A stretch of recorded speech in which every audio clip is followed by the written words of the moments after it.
El aliento, créame. Yo lo leo desde hace ya mucho tiempo. Es un guerrero, es un gladiador de la palabra y de las ideas. Pero lo de gladiador no lo pongo como una metáfora elegante. También se convirtió en un gladiador de los sets televisivos. En este tiempo de la patria panelística y de los debates acalorados, hoy propongo otra cosa. Propongo una charla casi sin tiempo, jugándole al tiempo. Es el peronismo, estúpidos, nos dijo, estúpido. ¿Cuándo y cómo se jodió la Argentina? Y lo que trato de plantear esta noche con el diálogo que vamos a mantener es si se pone a prueba su tesis. Ahora que todos estamos mirando a Fariña, que la obscenidad del robo se desnuda frente a nosotros, la pregunta es acuciante. ¿Fue el kirchnerismo o es el peronismo? ¿El kirchnerismo es peronismo?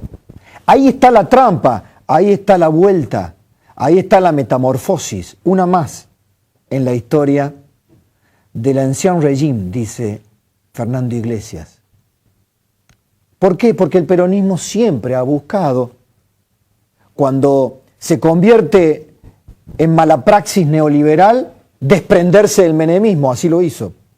O en este caso, si las pruebas caen sobre Cristina y sus acólitos, no sé cuántos presos habrá en el futuro.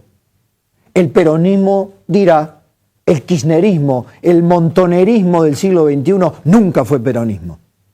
En el medio está Macri, está usted, estoy yo, estamos los no peronistas, los peronistas. Está el país. ¿Es la Argentina un país dentro del peronismo? Así como Santa Cruz, una provincia dentro de una estancia de Lázaro Báez. Imagínese un juego de muñecas rusas. Esta noche también hablaremos de los desafíos del presidente, de los desafíos de Cambiemos. Fernando, ¿cómo te va? Buenas noches. Yo muy bien, ¿cómo estás, Pablo?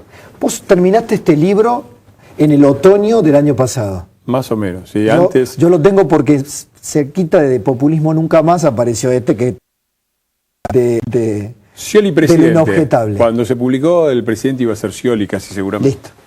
Por lo tanto, todas las tesis de Fernando en este libro eran tesis preventivas. Nadie sabía qué iba a pasar.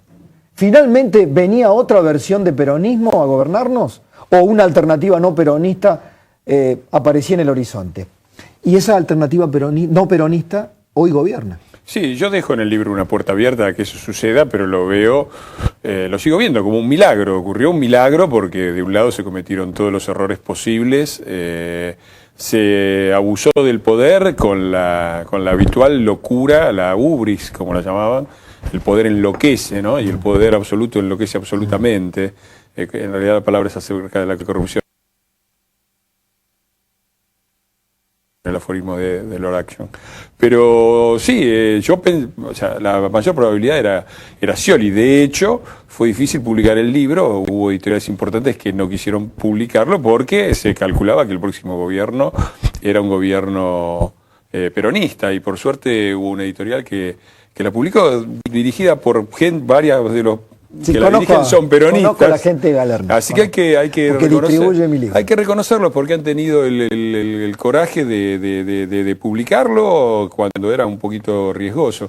Y es interesante lo que vos mencionaste, porque el libro nació, el libro original no era sobre el peronismo, era sobre el kirchnerismo. Se llamaba la década... ya me olvidé. No, ni siquiera la década perdida. Bueno, era sobre el kirchnerismo. Y yo en un momento, releyendo el libro, me di cuenta que estaba diciendo cosas por ahí con un ángulo más polémico, con alguna originalidad. Pero estaba dentro del rango de lo que se decía en ese momento, ¿no? De un cierto mainstream que había, de que el kirchnerismo... Y me pareció que era injusto y era repetir, limitarme a decir algo que ya estaba siendo dicho y que daba para más. Y por eso dije, bueno, vamos a ampliar el foco, vamos a poner el peronismo. Y me gustó mucho mira, esto del peronismo, el menemismo y el kirchnerismo no son peronismo, cosa que me gritan, ¿no? Me han insultado vastamente en varios programas de la patria panelística, como decís vos, con el hecho de que el menemismo no es peronismo y el kirchnerismo no es peronismo. Yo tengo dos sugerencias para los compañeros peronistas. Uno, porque que el menemismo no es peronismo lo dice el peronismo y lo dice el kirchnerismo. Ahora, la mayoría del Senado la tienen el peronismo y el kirchnerismo. Y acaban de tener 2/3 para sancionar la ley antidespido, o para darle media sanción a la ley antidespido. Muchachos, ¿por qué no usan esos 2/3 que tienen para sacarle los fueros al compañero Menem? ¿No? Si el menemismo no es peronismo y el peronismo verdadero y el kirchnerismo están de acuerdo en que Menem es un corrupto y que lo que hizo no es peronismo, ¿por qué no le sacan los fueros? Así va preso por los 7 años de prisión efectiva que tiene. Y otra sugerencia para los muchachos del Partido Justicialista, que dicen, no, el peronismo, el kirchnerismo no es peronismo. Bueno, muchachos, están todos afiliados al partido de ustedes. ¿No tienen un tribunal de disciplina? Digo, ¿por qué? Si no son, ¿por qué no agarran y los sancionan y los echan? Porque vos imaginate que en la socialdemocracia alemana o en el partido serio que vos quieras, vos tenés dentro del partido dirigentes que han gobernado por años, no han respetado la doctrina fundamental del partido y además a ojos vistas son corruptos. Los echan. Échenlos, muchachos, porque acá también los machos peronistas son muy machos, pero ciertas cosas, ¿no? Cristina sigue siendo afiliada, Aníbal sigue siendo afiliada, Devido sigue siendo... Todos esos son afiliados del partido de ustedes. Si no son peronistas, ¿por qué no van al Tribunal de Disciplina? ¿Por qué en vez de decirme a mí que no son peronistas, no se lo dicen al Tribunal de Disciplina del partido de ustedes y lo sacan? Cuando decía un gladiador de los sets televisivos, decidiste y explicás en tu libro, y eso me parece formidable. El libro, en serio, corta el aliento cuando lo lees porque no te da tregua. No te da tregua en la interpelación. Te sentís interpelado, seas peronista o no seas peronista, porque Fernando Iglesias no está, interpreto, proclamando que al peronismo nuevamente hay que proscribirlo. Te pones en el lugar que nadie quiere ocupar, que es el del antiperonista, porque decís, el peronismo no tiene antítesis, el peronismo lo es todo, y todos los que han buscado oponerse al peronismo han buscado ser una opción superadora, pero sin admitir que el problema central es el peronismo, sino diciendo, bueno, el peronismo es esto, nosotros vamos a hacer otra cosa. Y cuando te pones y decís, no, voy a encarnar mi oposición al peronismo, te estás poniendo en un lugar incomodísimo, de provocador. Sé que también eso garpa, como dicen algunos, a veces garpa y a veces duele, y a veces cuesta. Digo garpa para que te inviten a un programa de televisión. Ahora, en el fondo... No, se vendió muy bien y también eso me ayudó en mis finanzas maltrechas. Bueno. Así también garpa. En el fondo, estás completando o estás interpretando el physique du rôle de un argentino culposo. Porque hay muchos que no quieren al peronismo, pero no se animan a cuestionar los fundamentos de la debacle que generó el peronismo a lo largo de los últimos 70 años. Sí, pero es cierto eso, pero yo creo que en esto... eso es cierto, y a mí me pasó por un tiempo, porque no había que pelearse con el peronismo, porque la gente era peronista, entonces había que tener votos del peronismo y no sé qué cosas más. Entonces, o tenías que perdonar al peronismo, al peronista bueno, al peronista del león herbívoro. Exactamente, estaban el abrazo por un lado, Perón Balbín. El abrazo de Perón Balbín, sucedido en el año siguiente del abrazo de Perón Balbín, Perón creó la AAA. ¿No? Bien. Así que ese argumento que es el de Julio Bárbaro no funciona muy bien, porque la verdad que yo... Y además la grandeza del abrazo entre Perón y Balbín es de Balbín, que había estado preso varios años. Mirá ese abrazo, mirá ese abrazo. Bueno, otro de los grandes abrazos peronistas, ¿no? Balbín había estado preso durante el gobierno de Perón y había estado preso con un cargo de insubordinación e injurias al gobierno por declaraciones hechas como diputado de la Nación. Así que si 30 años después hubo alguna grandeza en el abrazo entre Balbín y Perón, fue de Balbín, no de Perón. Pero es interesante porque yo creo que la sociedad en esto, todo el mundo se cuida de no meterse con Perón. Se meten con Perón, pero a Evita no la vayas a tocar Evita. Estamos en contra del clientelismo, pero con Evita y la Fundación Evita, nada. ¿No? Y eso fue durante mucho tiempo la norma. Yo creo que si algún mérito tiene el libro, es que corrió el límite de lo que puede decirse sobre el peronismo. Sacó el tabú de que al peronismo hay que sacarse el sombrero y hay que desinfectarse y decir, yo no estoy contra los bombardeos, yo estoy en contra de los bombardeos, yo no estoy en contra del peronismo, no quiero proscripciones, ¿viste? Digo, eso está de por sí, estamos en una sociedad democrática, no puede ser que nos sigan corriendo con eso. Y la sociedad, voy a ser más optimista, yo creo que está un paso adelante de los políticos en eso, porque si la sociedad hubiera pensado que el problema era el kirchnerismo, hubiera votado a Massa. El presidente hoy sería Massa, que en muchos aspectos aparece para el común de la gente como algo parecido a Macri, pero que tenía una base peronista que le iba a permitir gobernar. Y sin embargo la sociedad no votó a Massa, votó a Macri, demostrándole, escuchen el voto de la gente, los señores políticos, demostrándole que la gente tenía conciencia de que no era solamente, o por lo menos una parte importante de la sociedad, dijo, no es solamente el kirchnerismo, es el peronismo, por lo tanto no voy a votar a Massa y al Frente Renovador, la renovación permanente del peronismo, siempre son el peronismo que vale es el que viene, el menemismo no fue, el kirchnerismo no fue, que venga otro y ese tampoco va a ser. La que más me gustó fue la metáfora deportiva. El peronismo juega al rugby y le pide a los otros que jueguen al fútbol y con la pierna livianita. Claro, si apenas ponen pierna fuerte jugando al fútbol, el peronismo saltan todas como vírgenes ultrajadas. Pero ellos juegan al rugby, ellos te taclean, te meten la pata, para ellos está permitido todo. ¿Sabés lo que más me impactó de tu libro? Tu currículum, tu historia personal. Cuando contás tu historia personal, la historia de tus primos, tu propia, la de tus abuelos en Avellaneda, los que se quedaron, y por qué no regresás a ese lugar del conurbano, y por qué tenés una cosa personal con la provincia de Buenos Aires y con el peronismo de la provincia de Buenos Aires. Con la provincia de Buenos Aires tengo pena, una enorme pena de ir a Avellaneda y ver en qué se ha transformado el barrio. Cuando yo me crié, que fue la última Argentina razonable, que fue la Argentina de los años 60, la Argentina que de alguna manera dejó Frondizi y que tuvo su mejor expresión en el gobierno de Ilía, donde Avellaneda era Detroit. Avellaneda era Detroit progresista, ¿entendés? Vos era un gusto, porque vos veías, llegaban los proles a laburar con la camperita, la carterita bajo el brazo, engominados, a mediodía todo el mundo a comer a la fonda, con un vinito, y seguían laburando. ¿Viste? Hoy vas por ahí, ¿viste? Y encontrás los pibes desparramados por el piso tomando birra.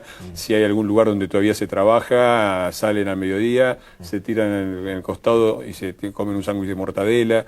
Bueno, se transformó en la Detroit del desastre y se transformó en la de Detroit del desastre peronista, ¿no? Porque el peronismo ha gobernado casi permanentemente todo el país en el último cuarto de siglo, pero ha gobernado permanentemente la provincia de Buenos Aires durante el último cuarto de siglo. Y las consecuencias de la provincia de Buenos Aires están a la vista, lo que pasó en La Plata, lo que pasó en Once también pasa en Capital, pero es lo mismo. Todos los que estaban ahí arriba eran la provincia de Buenos Aires, porque los servicios son desastrosos para toda la gente laburante de la provincia de Buenos Aires. Ahora, y yo cuento, yo empiezo con una historia bonaerense y cuento una parte de mi biografía y cierro con un currículum. Porque vos apenas criticás al peronismo, te transformás en el cheto de Recoleta, por decirlo así. Y yo no tengo nada contra la gente de Recoleta, yo no creo que ser pobre o ser rico sean categorías de valor, ni una ni la otra. Pero soy lo que soy. Yo me crié en Avellaneda, me eduqué en el normal de Avellaneda, puedo contar una historia de abuelos inmigrantes que cuando llegaron acá, como digo en el libro, eran tan pobres como cualquiera, porque lo único que tenían era una valija con la ropa y no tenían otra cosa. Así que no había gente más pobre que mis abuelos cuando llegaron acá. Y tengo el orgullo de eso, de ser políticamente incorrecto, por ser, y durante estos 12 años haberme bancado ser y haberlo dicho, ser de clase media, y ser porteño y ser hijo de europeos, mi mamá era española y mis cuatro abuelos también. Fernando, te traigo al presente. ¿Cómo evalúas a Cambiemos? ¿Cómo lo ves a Macri? Mirá, yo creo que han heredado un desastre económico y unas arenas movedizas políticas. Y consideran, si partimos de ese análisis, lo están haciendo razonablemente bien, mejor de lo que podría esperarse racionalmente. A ver, la Argentina tenía un déficit fiscal de entre el 5 y el 7%, en una situación donde estaba cerrado el crédito externo, niveles de pobreza enormes, 4 años de recesión, inflación entre las 3 más altas del mundo. Bueno, cada vez que la Argentina llegó a esa situación, voló por los aires. Y voló por los aires porque yo escucho decir ahora esta cosa de no han hecho nada por los de abajo, no han hecho nada por los más vulnerables. A ver, cada vez que la Argentina llegó a esta situación, voló por los aires y los que la pagaron fueron los más vulnerables, con aumentos de la pobreza de un año para otro del 30 y del 50%. 1975, Rodrigazo. 1981 se cayó la tablita, en 1982 estábamos con Galtieri en las Malvinas, después un desastre. 1989, la hiperinflación, primera vez que la Argentina supera el límite de pobreza del 50%. Y después vino la convertibilidad y al final de la convertibilidad vino el 2001-2002, donde volvimos a superar récord absoluto de pobreza en la Argentina, 57%, no es la alianza, fue el gobierno peronista de Duhalde. Entonces, íbamos ahí. Entonces, primera cosa que hizo este gobierno es evitar que el país volara por los aires. ¿Y crees que esa sociedad que tiene en el peronismo, según tu tesis, aquí una especie de psicópata que la psicopatea permanentemente, habrá percibido esos abismos de la crisis? Porque, digamos, no la mitad, pero un poquito menos de la mitad votó por Scioli. Sí. Digamos, votaba por una alternativa diferente, más de lo mismo, pero más peronismo. ¿No es ese el desafío principal de Macri? Digo, el desafío de que una parte de la sociedad no haya percibido un 2001, un Rodrigazo, ese borde del abismo del que muchos hablan. Sí, coincido, ese es un punto tremendo de la agenda y que ahora se empieza a notar. Yo creo que el gobierno ha sido insuficiente en comunicar la gravedad de la crisis. Y eso, claro, al principio tenías la luna de miel, 60, 65%, daba lo mismo comunicar o no comunicar, pero ahora es un insumo que vos necesitarías ahora, la conciencia por parte de la gente del abismo al que nos asomábamos. Creo que están corrigiendo, la declaración de Macri de estos días es esa, ¿no? Insiste en cuál es la situación en la que recibió el país. Y ahí hace más que eso. Y acá viene la otra cuestión sobre el peronismo. Hoy le pidió a Massa le contestó, no acompañemos al kirchnerismo en la ley antidespido. ¿Sí? Massa le dijo que hay que ocuparse más de los trabajadores, con lo cual Massa está planteando que va a ir con el kirchnerismo a aprobar la ley antidespido. Mira, la declaración más graciosa de Massa fue la semana pasada diciendo que no era momento de no sé qué medida impopular, ¿no? No es este el momento. Claro que no, Massa.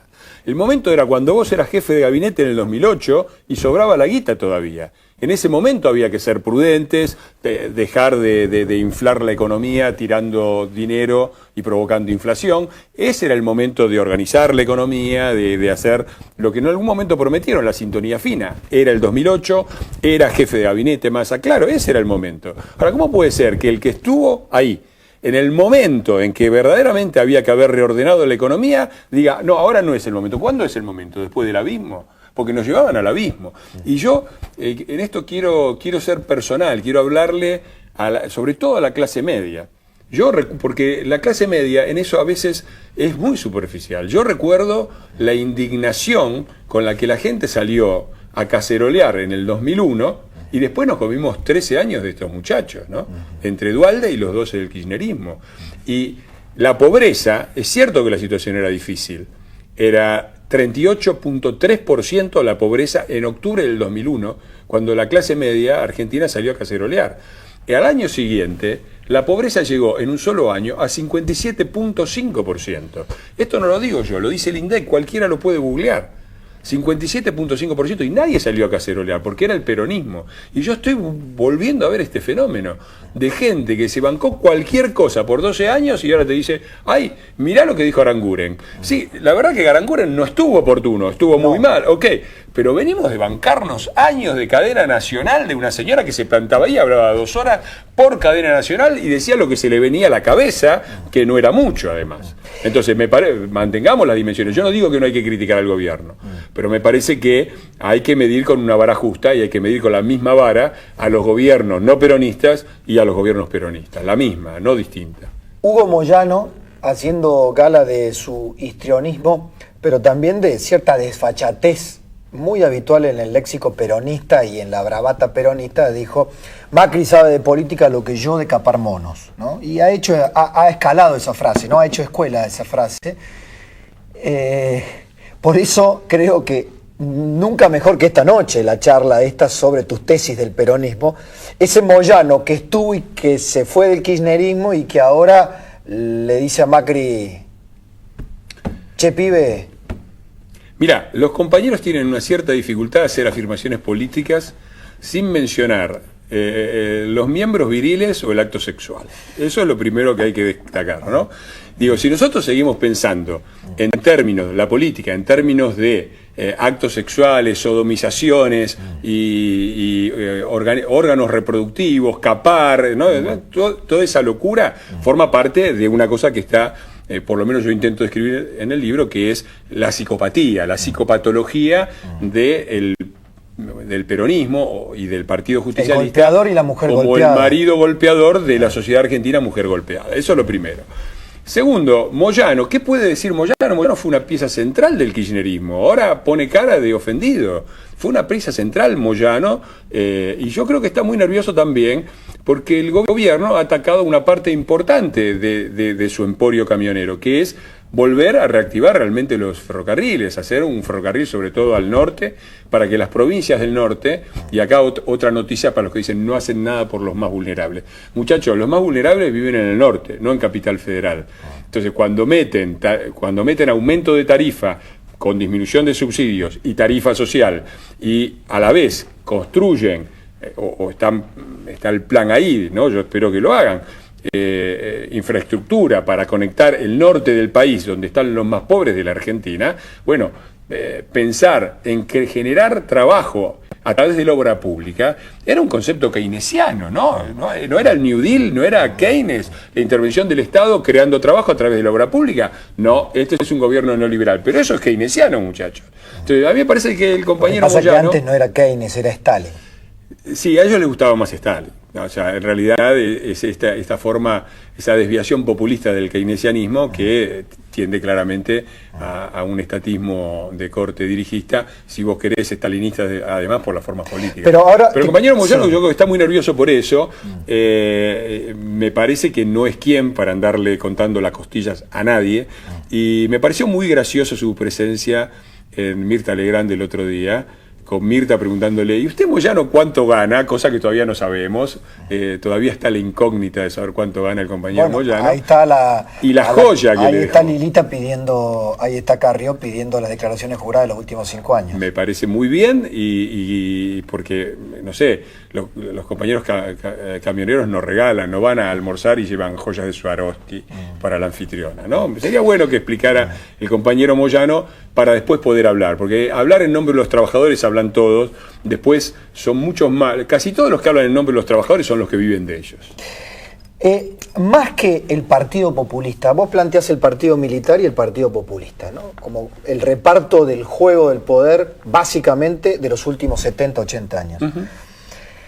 La inquietud personal es cuánto populismo intrínseco, residual, cultural nos queda, cómo desbaratar esas estructuras de la cultura populista. Y acá vuelvo a Macri. Las tentaciones del presidente hoy deben ser muy grandes. Tiene un chorro de dinero que le va a venir, el endeudamiento, bajo la posibilidad de no tener que hacer un ajuste draconiano. Podría tranquilamente hacer la plancha, podría peronizarse Macri.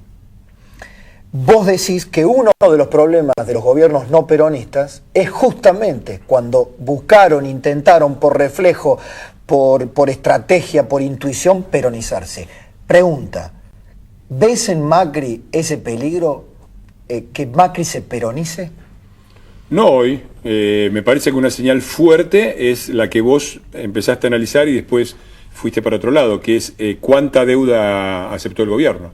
Porque lo que hubiera hecho cualquier gobierno peronista es dame a 8%, bueno, dame toda. La corto ahí el análisis porque dejo el beneficio de la duda, porque hasta ahora no sabemos, hasta ahora hay como una modestia en el endeudamiento. Bueno, ¿no? esto es claramente no populista, afrontar los resultados, o sea, endeudarte para tratar de que no haya asignación universal por hijo, ampliaciones de asignaciones familiares, subida del mínimo sí, no de imponible.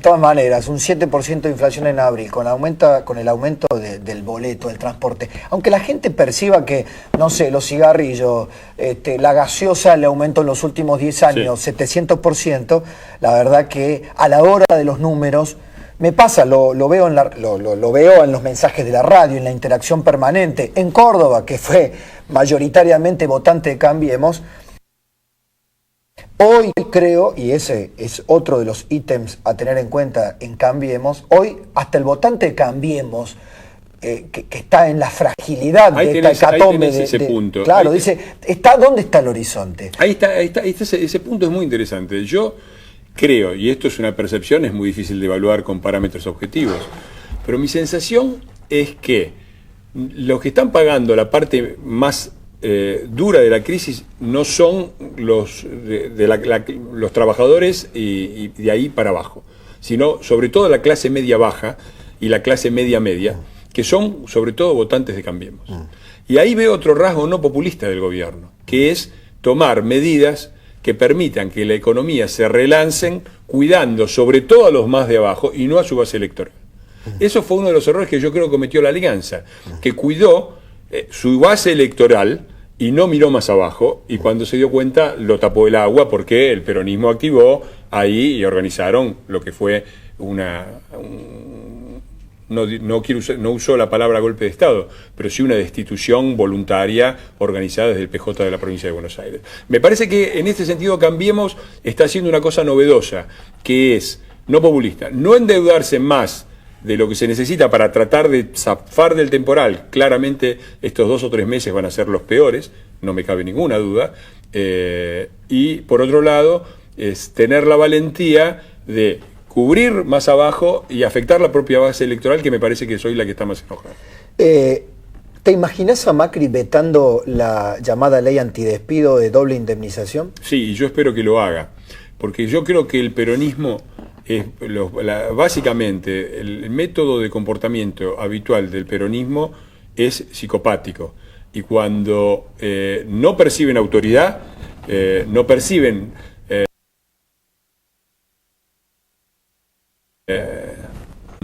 búsqueda de consensos o de diálogo, eso lo perciben como debilidad y van por el resto.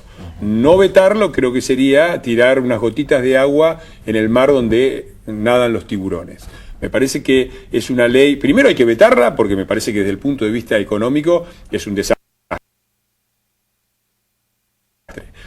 Y voy a las cifras.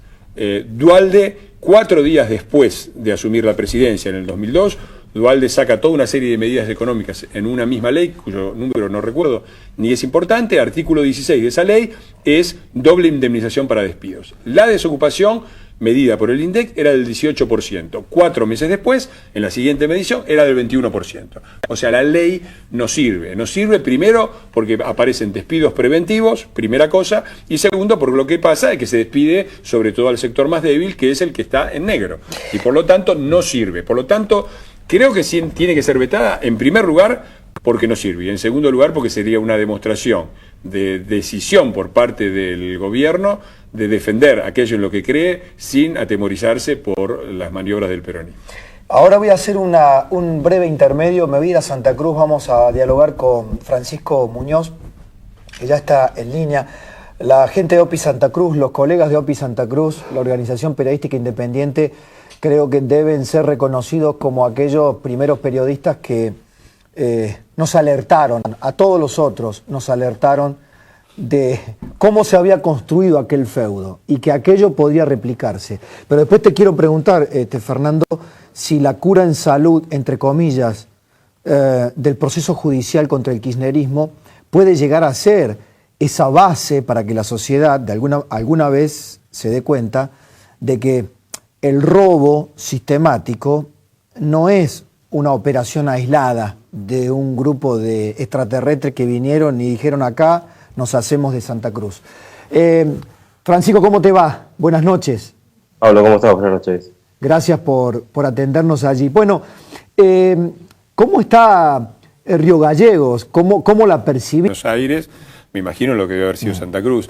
Y un detalle muy notable, sabés que ayer presentamos el libro en la Feria del Libro con Novarecio, la cantidad de gente que se acerca de Santa Cruz. 3 o 4 personas en diferentes momentos identificándose como de Santa Cruz, ¿no?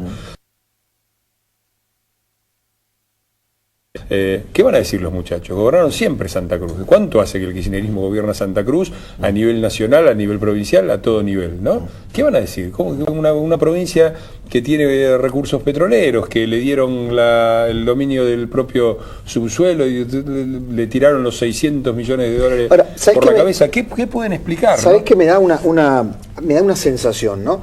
Este libro, el tuyo, otros libros están construidos sobre las bases de la explicación de lo que fue, bueno, cierta tendencia autoritaria del partido populista, digamos, de los mecanismos desde el peronismo en sus inicios hasta esta última, que vos decís es la versión casi totalizadora del peronismo porque tiene de todas las, digamos, un pedazo de cada una de las peores partes del peronismo.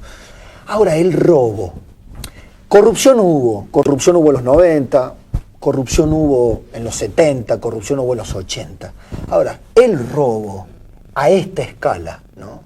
Mirá, yo firmé en el 2008, era diputado en ese momento de la coalición cívica y firmamos la conocida denuncia encabezada por Carrió, pero firmada por varios de nosotros, entre ellos yo, me enorgullezco de eso, denunciando al gobierno como asociación ilícita y mencionando explícitamente a Báez, a López, a Devido como cajero, estaba todo descrito, cayó en el juzgado de Ercolini y ahí durmió también, digámoslo, con la complacencia de buena parte de la sociedad, porque ese bloque de la coalición cívica, del que formaban parte gente que ahora está en el gobierno, como Alfonso Prat-Gay o Patricia Bullrich, que fue de alguna manera la oposición fuerte al kirchnerismo en la Cámara de Diputados del 2007 al 2011. En el 2011 fue el 1.8 de Carrió y en toda la Argentina hubo una sola lista que logró entrar un diputado, que fue la lista en la que estaba yo, pero yo era el segundo, por lo tanto quedé afuera. Pero o sea, la sociedad nos castigó ferozmente y no solo votó con el 54% a Cristina Kirchner, votó a los líderes opositores que eran los menos opositores y los que habían sido más blandos y condescendientes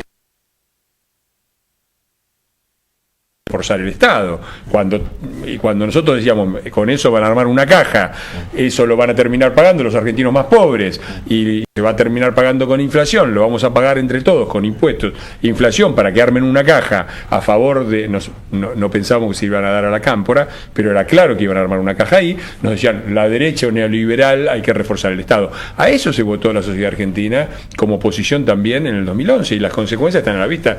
Digo, no por enrostrarle nada a nadie, sino porque creo que los ciudadanos argentinos todavía ignoramos el enorme poder que tenemos con el voto y los mensajes muy fuertes que damos a la clase política. Hoy el gobierno, yo te decía, hablé bastante de la herencia económica, pero hay una herencia política también muy difícil, que es un grupo parlamentario absolutamente minoritario. Eso también lo votamos nosotros. Por favor, tomemos nota y los que estén a favor del gobierno piénsenlo en el 2007, no hagamos experimentos. En el 17. ¿Qué dije? 2007. Sí, bueno, estuve vivo en el pasado. 2017, es decir, se vienen las elecciones el año que viene y el gobierno de Cambiemos es una minoría relativamente pequeña en ambas cámaras.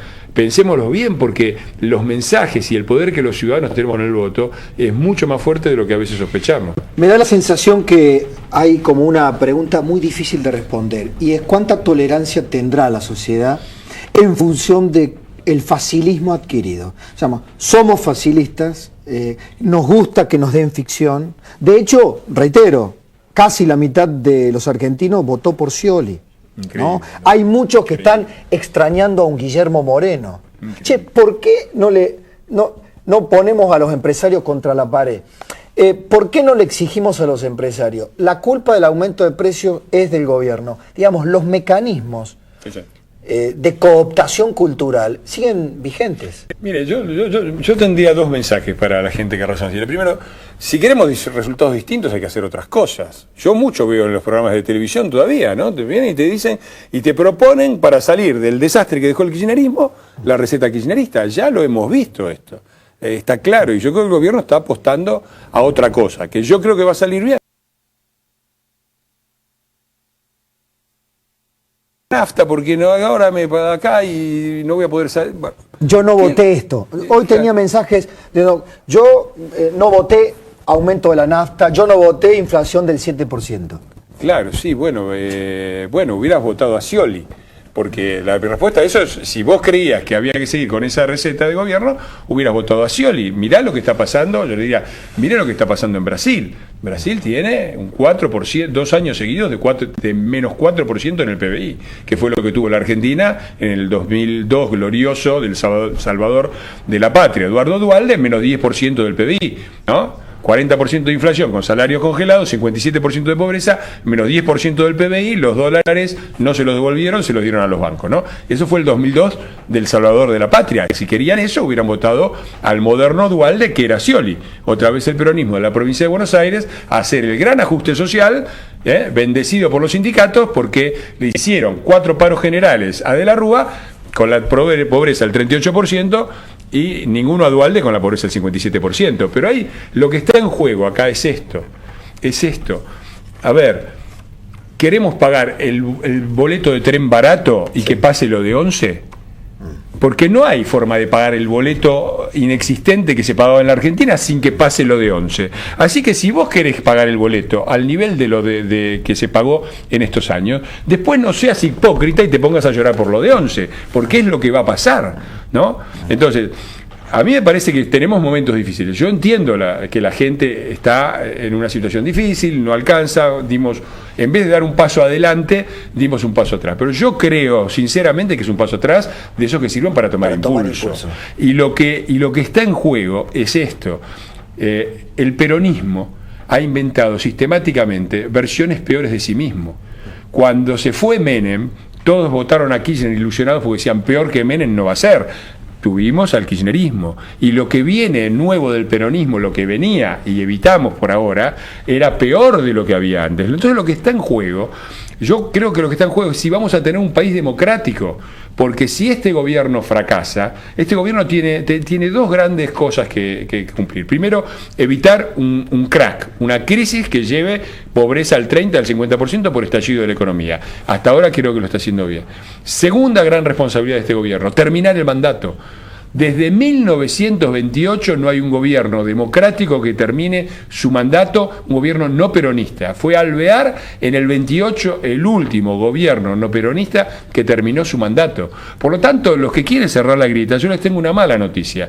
Esta grieta se puede empezar a cerrar una vez que un gobierno no peronista termine su mandato, porque si no, lo que hay no es una democracia, es un régimen de partido único que sistemáticamente elabora monstruos, uno peor que otro. Menem no podía ser peor que Menem, tuvimos a Kirchner, y después de Kirchner viene otro peor. Así que yo creo que hay que tener un poquito de paciencia, un poquito de responsabilidad y un poquito de verdadero cariño por el país. Después te voy a pedir en sentido práctico cómo evitar el crack. No me des una receta económica, pero creo que podemos llegar a alguna conclusión. Breve pausa, servimos otro cafecito con Fernando y... Mucha gente en el Twitter opinando, bueno, ya te llegará, sos un tuitero de ley, así que la gente, gracias nos arroban a ambos y gracias por estar allí fundamentalmente. Gracias a los anunciantes que nos acompañan en esta aventura de este conversatorio 2016. Muy a contramano, ¿no? Tal vez del vértigo y de las discusiones hoy en televisión. Fernando, a mí, después de leer tu libro, decía, ¿cuál es la fórmula para un gobierno no peronista? Y parece simplista, pero si generás trabajo genuino y lográs sacar de la pobreza, no te digo a 30 millones de personas, por eso pasó en Brasil, no sé, en la Argentina ¿cuánto? ¿A 5 millones de personas? Le estás de alguna manera disputando y quitando las bases históricas del discurso peronista, ¿o no? Digo, ¿qué quiero plantear? Con eficacia gubernamental, que es donde creo que apunta Macri, generar trabajo, multiplicar trabajo y por ende bienestar, ya está, no hay mucha historia, no es mucho más misterioso que eso, ¿o sí? No, me parece que es eso, generar trabajo y trabajo de alta calidad. Déjame decir algo, que una persona, que hay que diferenciar qué es trabajo y qué es subsidio, ¿no? Porque, por ejemplo, los obreros de Tierra del Fuego, ¿tenían trabajo? Es decir, porque llegaban piezas, que cuando la única forma que esa industria subsistiera es con subsidios del resto, sí. Con un mercado cerrado. Sí. Y, o sea, eso es pan para hoy y hambre para mañana. Y la Argentina está lleno de eso, de lugares que parece... Esto es trabajo si vos generás valor, no si cobras un sueldo. Cobrar sueldo sin generar valor, obviamente no estoy culpando a la gente que agarra lo que puede. Bueno, me imagino, pero, un ejemplo complementario de eso es un país lleno de cuentapropistas, ¿no? Que se rebuscan la vida con lo que pueden. ¿Eso es trabajo genuino? Depende qué, porque cada vez hay más trabajo autónomo y lo que antes se llamaba cuentapropismo hoy es una de las partes más dinámicas la sociedad. Pero, ¿no? Claro, sí, cuentapropismo es un universo vasto. Digo, el tipo que se pone un kiosquito, al lado de otro kiosquito, al lado de otro kiosquito en 2 cuadras. Bueno, por eso es insustentable y tiene que ser. El gran problema que ha tenido el peronismo es que ha tenido 3 décadas para gobernar, como no tuvo ninguna otra fuerza política, y en las 3 décadas han hecho lo mismo. 3 o 4 años al principio de plata dulce y de fiesta y redistribución de la riqueza y manteca al techo y una larga crisis. Eso lo empezó Perón, ¿no? Del 46 al 49, fiesta, en el 50 plan de austeridad. Hay un discurso reproducido en el libro donde Perón le dice, bueno muchachos, ahora hay que consumir menos, consuman solamente lo necesario. Lo dice Perón, eso dicho hoy es un ajuste, ¿no? Con Menem pasó lo mismo, 3-4 años de plata dulce y después terminó como terminó en el 2001, porque lo que explotó en el 2001 fue lo que se gastó al principio de Menem, y con el kirchnerismo vuelve a pasar lo mismo. Yo hay 2 buenas noticias. Hoy una, por ejemplo, 5.000 puestos de trabajo en Globant, que es una empresa de software. Ese es el futuro. Ahí es donde la Argentina puede competir, no en el trabajo físico repetitivo.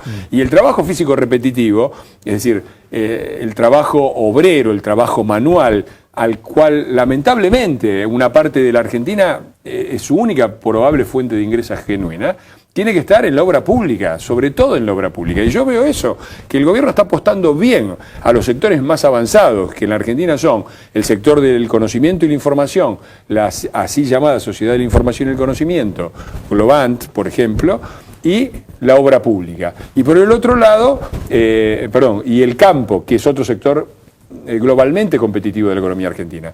Y con eso lo que hay que hacer no es dar, con lo que gana eso y los impuestos de eso, no tiene que ir a parar a subsidios, tiene que ir a la obra pública, a generar trabajo. Hay que dinamitar el conurbano, pero dinamitarlo socialmente creando trabajo genuino y trabajo en el interior del país. Hay que hacer ferrocarriles y autopistas y hospitales y obra pública. Yo cuando los industriales argentinos dicen en la Argentina no hay trabajo, subsidiame porque no hay trabajo. Acá falta todo. ¿Cómo puede ser que no haya trabajo? Hay que hacer redes de gas, hay que hacer cloacas. Y ahí yo creo que hay un plan, por lo menos delineado, que yo espero que se cumpla, tengo esa ilusión. ¿Un papa peronista habrá leído esto? No sé, se desmaya Francisco, ¿no? ¿Qué es un papa peronista? Francisco tiene cosas, por ejemplo, Laudato Si, la encíclica es extraordinaria, plantea los grandes problemas del mundo.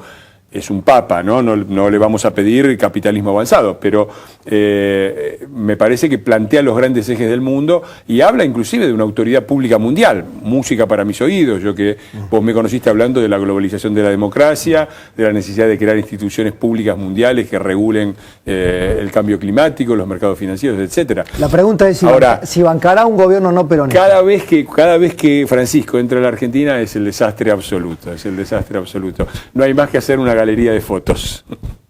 Es cierto. Una galería de fotos, Maradona, Moreno, bueno, dejémoslo ahí. Gracias por esta charla. No, gracias a vos por tu interés y por tu tiempo. Ha sido el conversatorio con Fernando Iglesias. Pausa, final.